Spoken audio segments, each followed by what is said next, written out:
The waiter had just poured the wine when my dad stood up and smiled like this night belonged to him. He tapped his glass with a fork. The sound cut through the room, sharp and bright, and everyone turned. My director paused mid-sentence. Someone at the other end of the table set their napkin down. "My name is Emily Carter. I'm 34. I had invited my parents to a dinner I didn't want to host. That alone should tell you how this started." The restaurant was one of those places with low lights and polished wood, a private room tucked behind a heavy door. My company had picked it. A quiet celebration for finishing a project that had eaten my weekends for months. My director, a couple of coworkers, and one person I barely knew yet, our company lawyer, Evan Park, sitting 2 seats down from me. My parents arrived early. My mom wore the necklace she saves for weddings and funerals. My dad shook hands too hard and told the server, "We'll take care of her tonight," nodding at me like I was a guest at my own table. I let it go. I always did. The project had wrapped the week before. Final deck approved. Emails sent. The kind of finish that leaves you tired but proud. I thought this dinner was just a formality. I thought my parents would smile and listen and maybe say they were proud. Instead, my dad lifted his glass. "I just want to say," he began, voice already loud, "this whole thing was a family effort." There it was. Light. Casual. Slipped in like a joke. I stared at the folded menu in front of me. My name was printed on the inside with the company logo. It felt suddenly flimsy under my fingers. Before the dinner, my mom had hugged me too tight in the hallway. "Don't forget," she'd said, her voice low. "You wouldn't have had the time if we hadn't helped you out when things were busy." Helped me out meant she'd covered my phone bill 1 month when I was 27. It meant my dad had once driven me to the airport at 5 in the morning and still brings it up. I felt my phone vibrate in my pocket. I didn't check it. I had silenced notifications on purpose. The waiter moved away. Glasses clinked. My dad kept going. "We were up late some nights," he said, chuckling. "Giving ideas. Making calls. You know how it is." My director glanced at me. Not accusing. Curious. That was worse. I smiled because that's what I've trained myself to do. I smiled and took a sip of wine I hadn't ordered. I remember noticing how steady my hand was, and that scared me more than if it had been shaking. A few people laughed politely. My mom leaned back, pleased. She reached across the table and patted my wrist like she was calming a child. "You should tell them about the bonus," she said lightly. "The one we talked about. Just so everyone knows how these things work." She slid her phone an inch closer to me. The screen lit up with a payment app already open. I didn't move. The lawyer, Evan, was quiet. He had been quiet all night. He wore a simple gray suit, no tie, and kept his phone face down beside his plate. He hadn't laughed. He hadn't frowned either. He just watched. My director cleared his throat. "When you say family effort," he said, "careful. Can you explain that a little?" The room shifted. Chairs creaked. Someone coughed. My dad smiled wider. "Oh, you know, brainstorming. Support. We've been involved from the start. From the start, I'd been alone at my kitchen table at midnight, laptop open, emails stacking up. From the start, I'd been the one rewriting slides, running numbers, fixing mistakes no one else saw. I opened my mouth, closed it. Silence can be loud when you don't usually allow it. Evan reached for his water glass, then set it down untouched. He turned his phone over, the screen lighting his face for a second. I caught a glimpse of my own name in the subject line of an email. He didn't speak yet. He just looked at my dad, then at my director, and waited. Evan didn't say anything. Not yet. He just kept his phone in his hand like he'd picked it up for a reason and hadn't decided if he needed to use it. My director tried to smooth it over with a small laugh that didn't land. "Well," he said, "support matters. It's nice you came out tonight." My mom took that as permission. She leaned in toward my director, elbows near the edge of the table like she belonged there. "Oh, we're very involved," she said. "Emily is brilliant, but she gets in her head. Sometimes she needs someone to steer her back. Steer. Like I was a shopping cart with a bad wheel." I kept my eyes on the condensation ring under my water glass. I moved it a half inch, then moved it back, like that could reset the moment. My dad took another sip of wine. "She's always been like that," he said. "Hard worker, but she'll work herself into the ground if you let her." "You don't have to defend me," I said. My voice sounded smaller than it did in my head. My mom's smile stayed in place, but her eyes shifted. "Honey, no one's attacking you," she said, "the way you talk to someone who's being unreasonable in public. We're celebrating." Celebrating them, I thought. Celebrating how easy it is to talk over me. The server came back with plates, and the smell of garlic and butter filled the room. For a second, everyone focused on food, like we could all pretend the conversation hadn't turned sharp. My coworker Maya, sitting across from me, caught my eye. She didn't say anything. She just raised her eyebrows once and took a sip of her drink. It was her way of asking if I was okay without putting me on the spot. I nodded. A lie, but a useful one. My mom's phone buzzed on the table. She glanced at it, then slid it closer to me again. The payment app was still open. The number field was blank, waiting. She spoke without moving her lips much. "After dinner," she murmured, like it was normal. "Just like last time." I stared at her screen.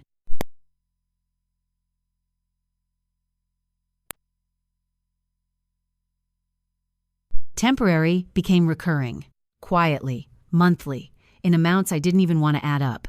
I put my hand on my own phone in my lap and felt the smooth edge of the case. My notifications were silenced, but I could still feel them in my bones, the constant expectation of being needed. My director nodded toward my parents. "So, how exactly were you involved?" he asked again. Still polite, but tighter now. My dad didn't hesitate. "Ideas," he said. "Names. Branding. We helped her shape the pitch." "That's not true," I said. My mom laughed, quick and light. "Emily," she said, drawing out my name like I was being dramatic. "Why are you doing this? We were on the phone with you. We listened to you talk through it. That counts." "That's not leading a project," I said. My dad leaned back in his chair, his smile fading into something flatter. "Don't get defensive," he said. "We're proud. This is what proud looks like." I looked down the table. Evan was watching in the way lawyers watch, like he was collecting exact phrases. He set his fork down neatly, parallel to his knife, then unlocked his phone with his thumb. The screen brightness cast a pale rectangle onto the tablecloth. I recognized the subject line now. Project Atlas Final Deck Approval. My sent email. My stomach tightened, not with fear of being exposed, but with the strange relief of knowing someone else could see the outline of what was happening. My mom kept talking, her voice warm enough to cover the blade underneath. "You know," she said to my director, "she didn't do all this alone. She's lucky to have a family that shows up. Some people just don't." Maya's jaw tightened. She picked up her napkin and folded it again, slower than she needed to. My director glanced at me. "Emily," he said, "I want to be clear. In the office, this has been your project. I'm just trying to understand what they mean." My dad jumped in before I could answer. "We mean she's humble," he said. "She won't tell you all the ways we've helped, because she's always been like that. She doesn't like taking credit." That hit like a shove because it was almost believable. It sounded like praise if you didn't know it was a trap. My mom nodded. "Exactly," she said. "See? This is why we have to advocate for her." Advocate. My phone buzzed again in my pocket. I didn't check it, but I knew the shape of the moment. This was the part where I would usually smooth it over, joke, change the subject, pay for something afterward to keep everyone calm. I swallowed. My throat felt tight, like I'd been holding my breath since we walked in. Evan finally looked up from his screen. He didn't look at me when he spoke. He looked at my dad. "Mr. Carter," he said, calm as a thermostat, "when you say you helped shape the pitch, are you claiming you contributed to company work product?" You could hear the air conditioner kick on after Evan said it. That soft hum filled the space where my dad should have answered. My dad blinked, still holding his wine glass halfway to his mouth, like he hadn't expected to be addressed by anyone who mattered. My mom made a small laugh. "Oh my gosh," she said. No, not like that. We're just talking. It's family talk." Evan nodded once, polite. "I understand," he said. "I'm asking because there's a difference between moral support and representing involvement in a way that could be interpreted as agency or authorship." My director set his fork down. The clink against the plate sounded louder than it should have. Across from me, Maya didn't touch her food. She just watched my parents like she was waiting for them to show their real faces. My dad tried to recover with volume. "Nobody's interpreting anything," he said, too fast. "We're proud parents." We're telling a story at dinner, my mom added. People exaggerate. It's not a courtroom. Evan kept his tone steady. It's not, he agreed. But you're seated with company employees, and you referenced shaping a pitch and ideas for branding. If you're claiming a role in the creation of the materials, that creates risk for everyone involved. My dad's smile twitched. Risk, he repeated like the word was dramatic. My director's face was neutral, but I could see the calculation. He wasn't angry. He was evaluating. He was thinking about who protects the company, who protects themselves, and who brings unnecessary noise into a room. I hated that my parents had dragged him into it. I hated that I had invited them. The waiter came in with the next course and slowed when he felt it, that wrong energy at a table. He placed a plate in front of my mom with extra care, like quiet movements could smooth the moment. Then he left quickly. My dad tried a different angle. He turned toward me, voice softening in a way that usually worked on strangers. "Em," he said, "tell them we helped you. Why are you acting like we're stealing something from you?" Stealing, like it was my imagination. My mom's eyes glistened just enough to look wounded. She had always been good at that, turning the light on her face until people leaned toward her. "We sat with you," she said, looking at my director now. "We listened. We supported. That counts." She gets like this when she's stressed.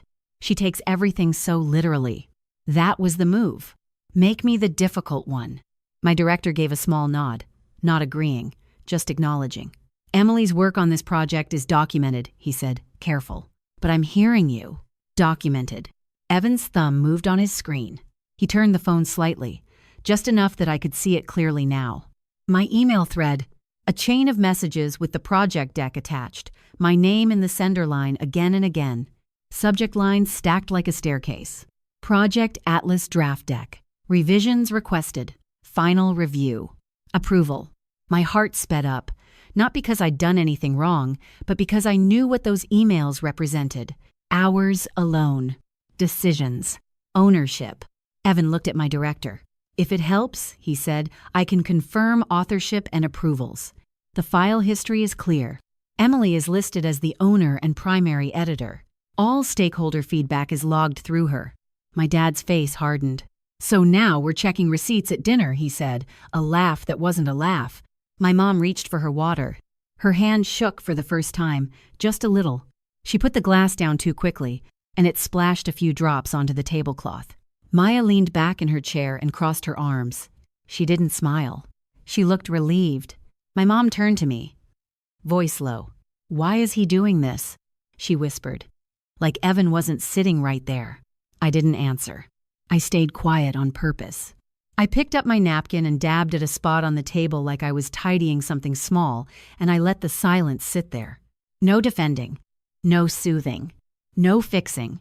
My dad looked around the table, searching for someone to rescue him from the discomfort. Nobody moved. My director's eyes flicked to Evan. "Can you show me?" he asked, still calm, but with a new edge. "Just so we can put this to bed." Evan didn't hesitate. He turned his phone fully toward my director. My dad's mouth opened, then closed. My mom tried to laugh again. "This is ridiculous," she said, but her voice cracked on the last word. Evan scrolled once, slowly, then tapped. "I'm going to read the relevant line," he said, and then he did. Evan's voice didn't rise when he read it. He didn't do the dramatic thing people expect when they think of a lawyer. No pause for effect. No stare down. Just a clean sentence, like he was reading directions off a label. "From Emily Carter to Project Atlas stakeholders," he said, eyes on the screen. "Attached is the final deck. All content and positioning were developed internally. Please direct any questions to me." He looked up. "That's the final approval email," he added. "It's sent through the company system. It's time-stamped." My director leaned in, elbows close to his sides, and scanned the thread on Evan's phone. I could see his eyes moving line by line. Across the table, my dad set his glass down a little too hard. The base clicked against the wood. My mom's smile had gone stiff, like it had dried in place. "Okay," she said, too bright. "So she sent an email. We never said she didn't." Evan nodded again. Calm. Unbothered. "Right," he said. "The concern is the claim of participation. Mr. Carter said he helped shape the pitch and branding. Mrs. Carter referenced advocating and steering. In a public setting with employees present, that sounds like outside contribution to company materials. My dad scoffed. Public setting, he repeated. It's a private room. My director didn't look at him. He looked at Evan. If there's a compliance issue, he said, I'd rather know now.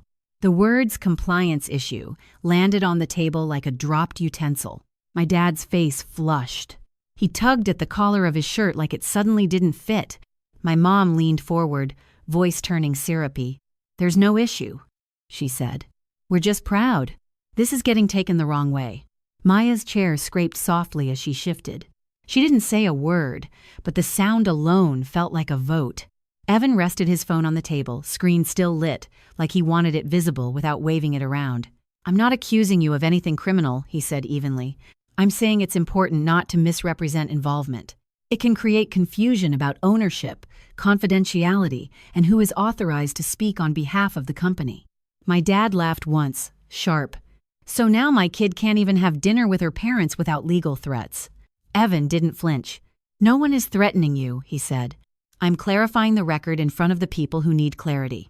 My director exhaled through his nose, the smallest sign he was done being polite. Emily has been the owner of this project from day one, he said. That's what I've seen. That's what our system reflects, and that's what the team experienced.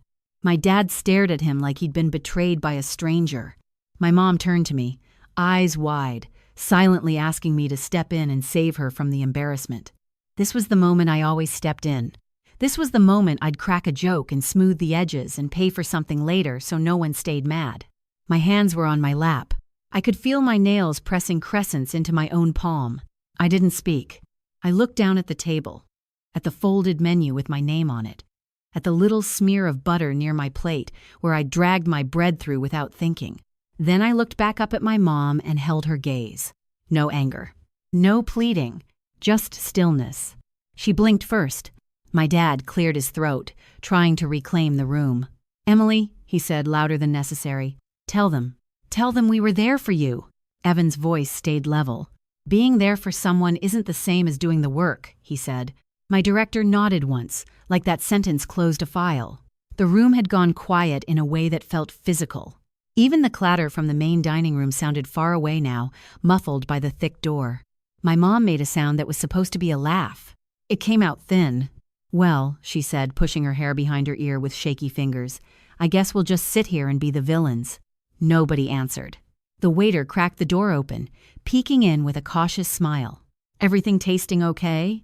My dad forced a grin so fast it looked painful. Great, he said. Perfect. The waiter nodded and disappeared again. My mom leaned toward me. Voice low and sharp now, the sweetness gone. You're enjoying this, she whispered.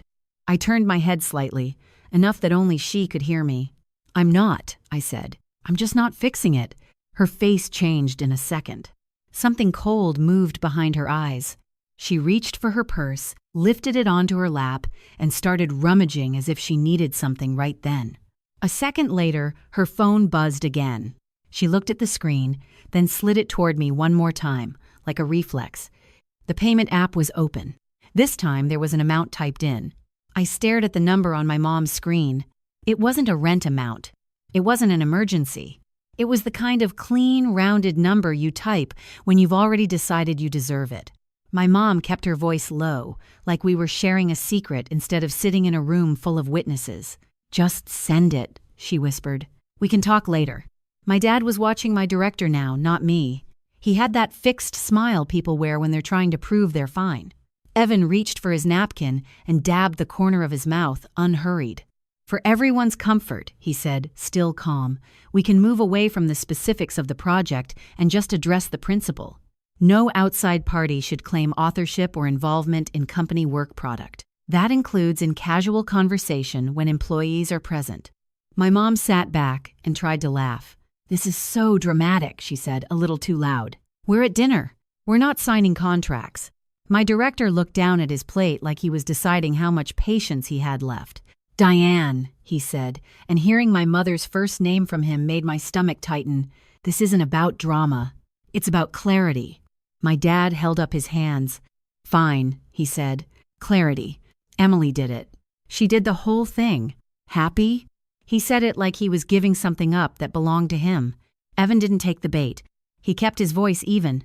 "It's not about being happy," he said. "It's about preventing future issues." Sometimes people repeat these stories in other settings.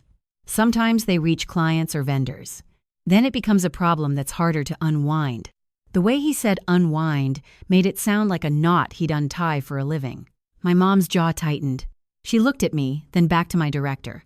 "We would never talk to her clients," she said quickly. My director didn't answer right away. He glanced at Evan's phone, still sitting on the table, the email thread open like a quiet light. "Evan," he said, "does the file history show anything besides Emily's edits?" Evan nodded once. "Yes," he said, "the system shows version history. It lists every edit, every comment, and every user who accessed the file. Emily is the owner." Caleb approved it. Stakeholders commented. No external accounts touched it. My dad's eyebrows lifted. "External accounts," he repeated. "So you've been checking?" Evan met his eyes without heat. "I have access," he said. "It's my job to make sure we're protected." Protected. My mom picked up her fork and set it down again without taking a bite. Her hands were doing little restless things, smoothing her skirt, adjusting her bracelet, like she needed somewhere to put the nervous energy. I could feel Maya watching me. Not pity. Not encouragement. Just a steady presence that made it harder to pretend everything was normal. My director leaned back slightly. "Emily," he said, "I want you to hear me. You've been the lead. You've been steady. You've been the person people came to. That's why we're here." My dad cut in, quick.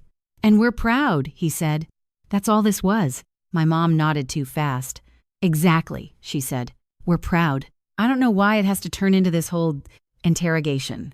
Tenon and Ravine." Her voice cracked on the last word, and she glanced toward the door like she was looking for an exit she could claim without admitting she needed one. Evan's phone buzzed softly on the table. He glanced down, then back up. "One more thing," he said, and his tone didn't change, which made the words feel heavier. When family members start attaching themselves to an employee's role publicly, it can create pressure and confusion. People might assume influence. People might assume access. My dad scoffed. "We don't want access," he said. My mom's eyes flashed. "We're not using her," she said, too sharp now. "She's our daughter." I looked at the payment screen still glowing between us. I didn't touch it.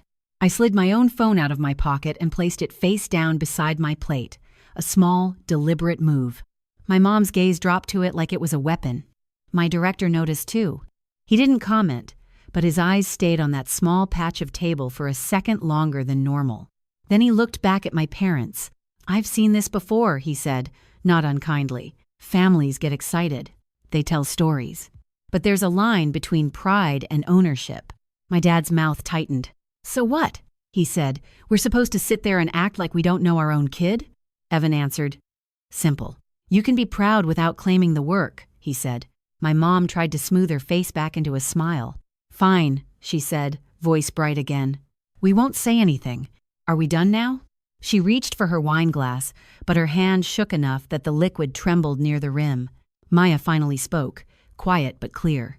"I think being proud would look like letting Emily talk," she said. The room went still again.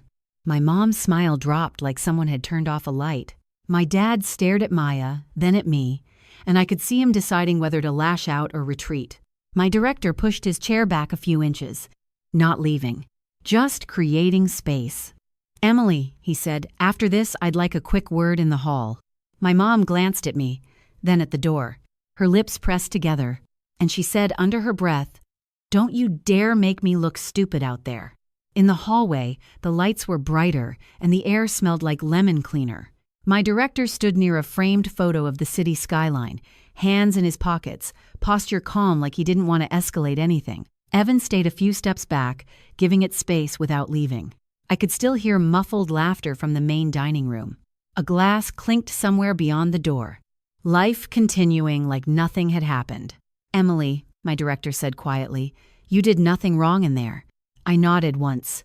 My throat felt tight, like I'd swallowed a coin. "I'm going to document that you're the owner and lead," he continued. "Not because I doubt it, because I don't want any laws following you." "Thank you," I said. Evan added, almost like an afterthought, If any outside contact ever reaches out claiming involvement, forward it. Do not engage. I nodded again. Short. Controlled. Then the bathroom door opened behind us. My mom came out like she'd been waiting for the exact second the hallway was clear. She walked fast, heels clicking, purse tight under her arm. My dad followed a step behind her, face set, jaw working like he was chewing anger. "Can we have a minute?" my mom asked, but it wasn't a question. She aimed the words at my director like he was a bouncer. My director looked at me. I didn't ask him to stay. I didn't ask him to leave. He glanced at Evan, then gave a small nod. "We'll be right inside," he said. "Evan!" They walked back toward the door, not rushing, but not lingering either. The door closed behind them with a soft latch. Now it was just us. My mom's face changed the second we were alone. The public charm drained out of her like someone pulled a plug. "What was that?" she hissed. My dad crossed his arms. "You embarrassed us," he said. I blinked. I actually blinked in surprise, like my eyes needed time to adjust to how quickly they flipped the story. "I embarrassed you," I repeated. "Yes," my mom said, voice sharp. "You sat there and let that man talk to us like we're criminals." "He wasn't talking to you like criminals," I said. "He was correcting you." My mom's nostrils flared. "Correcting," she mocked. "You liked it." I could see it. "You liked watching us get put in our place." I leaned back against the wall. The paint was cool through my blouse. My hands were empty, and I noticed that, like my body was checking for the usual tools I used to manage her. My dad stepped closer. "We were proud," he said. "We were telling a story. That's what families do." "You said you helped shape the pitch," I said. "You said you were involved from the start." My dad's eyes narrowed. "So what if I did? It's not like you came up with everything in a vacuum." That line landed and stuck, because it was the same line he'd used my whole life. If I did well, it couldn't be mine alone. It had to be shared. It had to be softened, so no one else felt small. My mom reached into her purse and pulled out her phone. She held it up between us like evidence. The payment screen was still there, the amount typed in. She tilted it toward me. "Send it," she said, "and then we'll go back in there and smile and finish dinner like adults." My stomach flipped. Not because of the number, because of the timing. She had watched me get corrected, watched me get publicly separated from their version of me, and her next move was still money, still control, still the quiet expectation that I would smooth everything. I stared at the screen, then I looked at her face. I didn't argue. I didn't explain. I just let the silence hang there long enough that her eyes started to dart, searching for the usual fight she could win. My dad scoffed. "Seriously?" he said. "You're going to punish us over one dinner?" I pushed off the wall and stepped around them, heading back toward the door. My mom grabbed my wrist. Her nails pressed into my skin. Not enough to bruise, but enough to make a point. "Don't," she said, voice low. "Don't walk away from me." I looked down at her hand on my wrist. Then I looked back up at her. "I'm not walking away," I said quietly. "I'm walking back in." I pulled my arm free without yanking. Her mouth opened like she had more to say, something cutting, something designed to make me fold. My phone buzzed in my pocket. I didn't need to check it to know it was my dad. He always followed up fast when he felt control slipping. I opened the door and stepped into the warmth and noise of the private room. And I felt the vibration again. This time, it kept going. My phone kept buzzing against my thigh while I forced my face into something neutral. I slid into my chair like nothing happened, like I hadn't just peeled my mom's fingers off my wrist in the hallway. My director was talking to Evan in a low voice. Maya watched me over the rim of her glass. My parents walked back in a beat later, smiles pasted on, my mom smoothing her hair like she'd just fixed her lipstick. My phone buzzed again. I finally pulled it out under the table and looked. "Dad. Answer me. Dad. Don't do this here. Dad. You're acting like a child." I turned the screen off and set the phone face down beside my plate. The wood felt warm under my fingertips. Dinner limped along after that. People tried to return to food and safe topics. Someone mentioned traffic. Someone mentioned a new restaurant opening across town. My parents laughed a little too loud at things that weren't funny. My mom leaned toward my director and said, "We're just so grateful you see her talent. like she hadn't just accused me of enjoying their humiliation. I watched her do it. I watched my dad nod along like he hadn't just called me a child. The waiter cleared plates. Dessert menus appeared. My director checked his watch and said he had an early start. Evan stood first, polite, and offered a quick handshake to everyone like he was closing a meeting. When it was time to leave, my mom angled her body into my space at the doorway. Her perfume hit me first, something floral and expensive. "We'll talk tomorrow," she said, smiling for the hallway camera that didn't exist. "At home, or you can come by. We'll figure it out." My dad stood behind her, arms loose at his sides, like he was trying to look relaxed. "Don't be weird," he said. I nodded once, not agreeing, just ending the exchange. In my car, I sat with the engine off and the overhead light on. The parking lot was half empty. A shopping cart rolled slowly across a row of spaces in the wind and bumped a curb with a soft metal clank. I opened my bank app. My thumbs felt steady again. That same steady as at the table. I scrolled through my recurring payments like I was checking a grocery list. Phone bill. A streaming service I didn't use. My mom's car insurance, labeled under a generic name because I'd set it up that way for her, just for a few months. A small transfer that hit every other week to cover gas and groceries. I stared at the dates. None of it was an emergency. All of it was expectation. I tapped the car insurance payment first. My finger hovered for a second over the cancel button. I thought about my mom sliding her phone toward me with that number already typed in. I hit cancel. Then I hit cancel on the biweekly transfer. Then I removed the saved payee profile I'd created years ago when I told myself it was simpler to keep it all in one place. My heart was beating fast, but my hands didn't shake. I drove home with my radio off.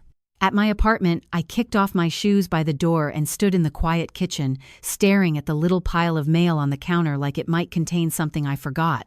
My phone lit up again. "Mom, you're not seriously doing this." "Mom, I can't believe you let strangers talk to us like that." "Mom." After everything we've done, I didn't answer. I filled a glass with water and drank it, standing up, the kitchen light too bright for the hour. Then I opened my laptop on the kitchen table. Same spot I'd sat during the project. Same chair. Same faint ring mark on the wood from too many late-night cups of coffee. I pulled up my company email. I drafted one message to my director. Short, clean, no drama. I wrote that I appreciated the support at dinner and that I wanted any future communication about the project to stay inside the company. I offered to forward anything if my parents contacted anyone. I read it twice. My eyes felt tired, gritty, like I'd been staring at screens for days. I hit send. My phone buzzed again. "Dad, if you cancel that payment, you're going to regret it. Dad, don't make this a thing. Dad, call me now." I set the phone down and didn't touch it. I went to bed, but sleep didn't come easy. I kept thinking about my mom's whisper in the hallway, telling me not to walk away from her like I was property. In the morning, I woke up to sunlight and a hard knot in my stomach. My phone was face down on the nightstand. When I flipped it over, there were 8 missed calls, all from my dad. One voicemail, marked urgent. I sat up in bed and listened to the silence in my apartment. No TV, no traffic horns, just the soft hum of my fridge through the wall and my own breathing. My thumb hovered over the voicemail. Then I hit play. My dad's voice filled my phone speaker, too loud for that quiet room. He sounded controlled in the way people do right before they lose it. "Emily, call me back. Right now." He paused, like he expected me to jump. "Your mother is beside herself. You embarrassed us. You let those people talk to us like we were nothing." Another pause. A breath. "And don't pretend you don't know what you're doing with the money. That payment didn't go through this morning." The insurance. We got an email. His voice sharpened.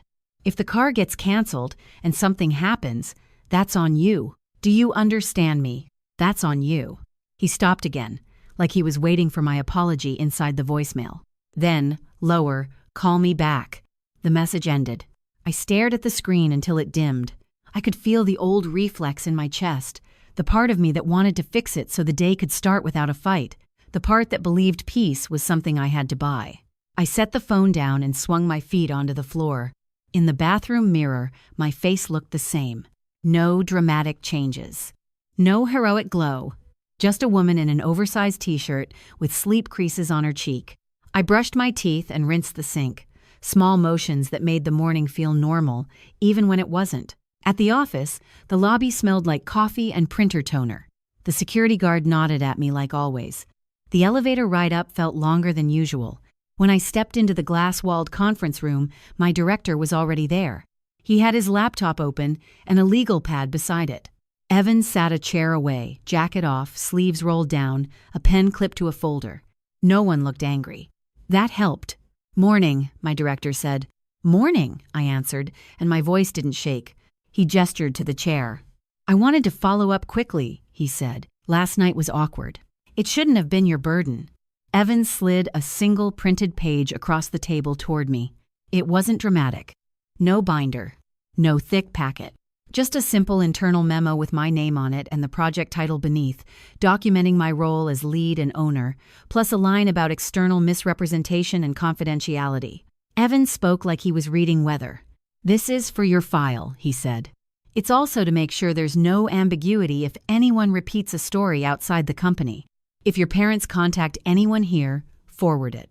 Do not respond." My director nodded. "And Emily," he said, "I want you to hear this clearly. Your work spoke for itself. The only thing last night did was show me you've been managing noise in your personal life while still delivering at a high level." I swallowed. There was a compliment in there, but also something else. A realization. A shift. "Thanks," I said. "I didn't want it to touch work." "It won't," he said. "Not if we keep it clean." Evan tapped the paper lightly with his pen. "Clean is good," he said. I signed the bottom acknowledging I'd received it. My signature looked like my signature. No trembling line. No shaky flourish. After the meeting, I walked back to my desk and sat down. My inbox was full of normal things. Calendar invites. A question about next quarter. A note from Maya that just said, "Lunch later?" I replied, "Yes." Then I opened my phone. 2 new messages from my mom. "Mom, I hope you're happy." "Mom, if you can do this to your own parents, I don't even know who you are." I stared at the words. Then I did something small that felt bigger than it should have. I muted her. Not blocked. Not a dramatic cut. Muted. My phone went quiet in my hand. I didn't realize how much of my day had been organized around their interruptions until the space finally showed up. At lunch, Maya met me outside with a brown paper bag and a tired smile. We sat on a bench near a planter that had winter-dead flowers and a few stubborn green leaves. She took a bite of her sandwich and said, "You okay?" I nodded. "I think so," I said. She chewed, then said, "Last night was wild." "It was," I said. She glanced at me. "You didn't argue," she said. "That was kind of impressive." "I didn't have anything left," I admitted. Maya nodded like she understood exactly what that meant. "Sometimes not arguing is the whole move," she said. When I went back inside, my phone stayed quiet. Around mid-afternoon, a new email popped up from my director. Subject line, Project Atlas Recognition. Inside was a short note and a calendar invite for a leadership review, the kind of meeting that usually comes right before a promotion decision. No fireworks. No promises. Just a door cracking open. My stomach tightened anyway. I clicked accept. On the way home, my phone lit up once more. One message from my dad. It was only 3 words. "We need to talk."